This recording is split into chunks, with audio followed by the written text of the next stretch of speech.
ఆదికాండము 28వ అధ్యాయము 12వ వచనం నుండి.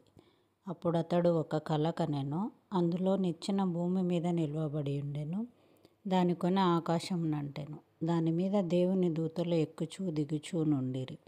మరియు యెహోవా దానికి పైగా నిలిచి, నేను నీ తండ్రి అయిన అబ్రహాము దేవుడను, ఇస్సాకు దేవుడనైన యెహోవాను.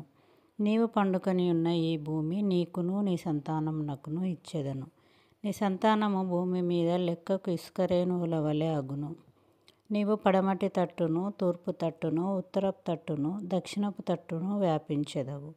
భూమి యొక్క వంశములన్నీ నీ మూలముగాను నీ సంతానం మూలముగాను ఆశీర్వదించబడును.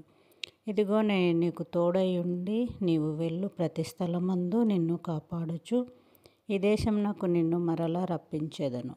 నేను నీతో చెప్పినది నెరవేర్చు వరకు నిన్ను విడువనని చెప్పగా, యాకోబు నిద్ర తెలిసి, నిశ్చయముగా యెహోవా ఈ స్థలమందున్నాడు, అది నాకు తెలియకపోయిననుకొని